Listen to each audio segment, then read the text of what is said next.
तंग करने वाली सास। मेघा अपनी सास आरती और अपने पति सुंदर के साथ रहा करती थी। मेघा बहुत ही संस्कारी बहू थी, लेकिन उसकी सास की आदत तो थी अपनी बहू को तंग करने की, इसलिए वो अपनी बहू को बहुत ही ज्यादा परेशान किया करती। ऐसे ही एक दिन मेघा अपनी सास को चाय देती है। वो चाय देखकर उसकी सास कहती है, अरे ओ बहू, ये कैसी चाय बनाई है? दिखने में बिल्कुल ठीक नहीं लग रही, रंग भी कुछ अच्छा नहीं है। तू एक काम कर, मेरे लिए फिर से चाय बना दे और इस बार कड़क और बढ़िया रंग वाली चाय बनाना। मम्मी जी, चाय तो बिल्कुल ठीक है, अगर इससे ज्यादा कड़क चाय बनाई तो आप पी भी नहीं पाओगे। तूने इसमें दूध कम पानी ज्यादा डाला है और पत्ती कम चीनी ठोक रखा है। ऐसे कोई चाय बनाते हैं क्या?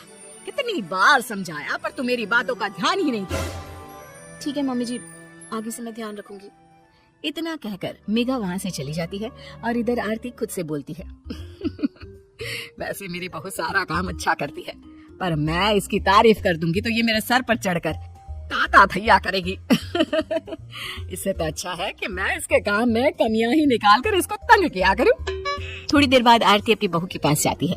उसे कपड़े धोते हुए देखकर कहती है, बहू, तूने कपड़े धोना नहीं सीखा है क्या? क्यों, क्या हुआ मम्मी जी, आप ऐसा क्यों बोल रही हैं? अरे देख तो जरा इस कपड़े को, अभी भी कितने मैले हैं। माँ जी, वो आपको मैले इसलिए दिख रहे हैं क्योंकि उन्हें अभी मैंने धोए ही नहीं है। हाँ ठीक है कोई बात नहीं, लेकिन मैं तुझे अभी और कपड़े ला कर दे रही हूँ, अच्छे से धोना। जी माँ जी, जैसा आप कहें। आरती उसको बहुत सारे कपड़े लाकर देती है। अगले 2 घंटे बाद आरती उसको आवाज लगाती है, मेघा, अब मुझे खाना पीना देगी या नहीं देगी? खाना बन चुका है तो लगा जल्दी से, बहुत भूख लग रही है। मेरी सासू माँ भी ना जीने नहीं देंगी मुझे। हाँ माँ जी, दे रही हूँ। इतना कहकर मेघा अपनी सास को खाना परोसती है।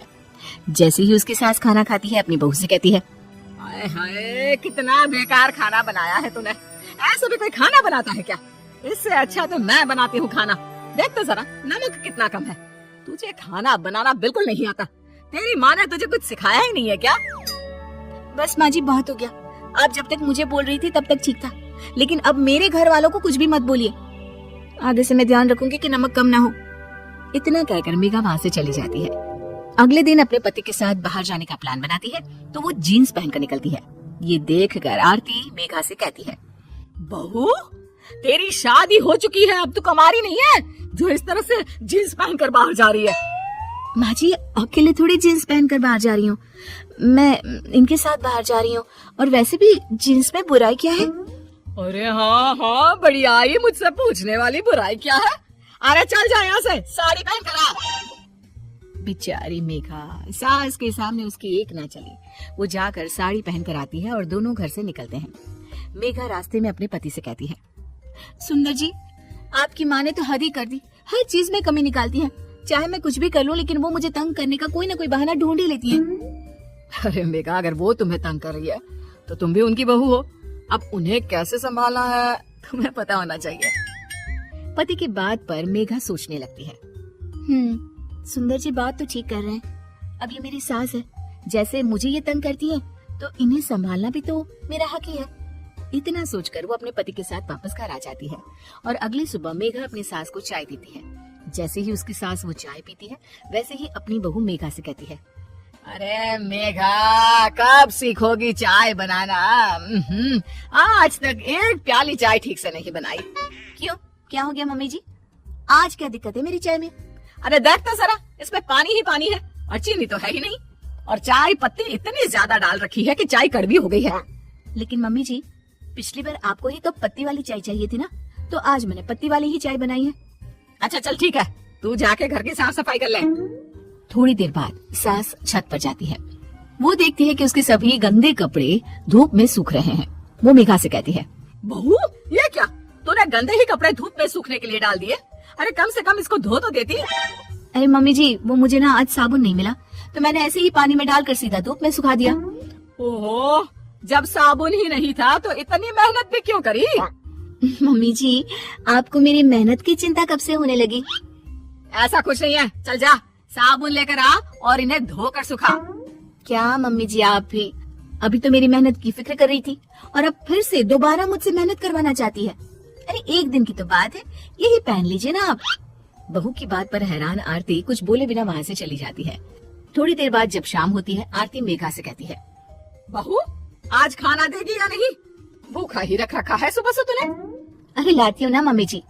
आरती को मेघा खाना देती है और जैसे ही आरती खाने का पहला निवाला अपने मुंह में डालती है, वैसे ही उसका मुंह जलने लगता है और गुस्से से तमतमाकर वो मेघा से कहती है, मेघा तुम पागल हो चुकी हो क्या? तुम सब भूल गई हो? अरे पहले कितना अच्छा बनाती थी सब, लेकिन अब तो सब कुछ सत्यानाश कर दिया है। क्यों मम्मी जी, अब मैंने क्या कर दिया?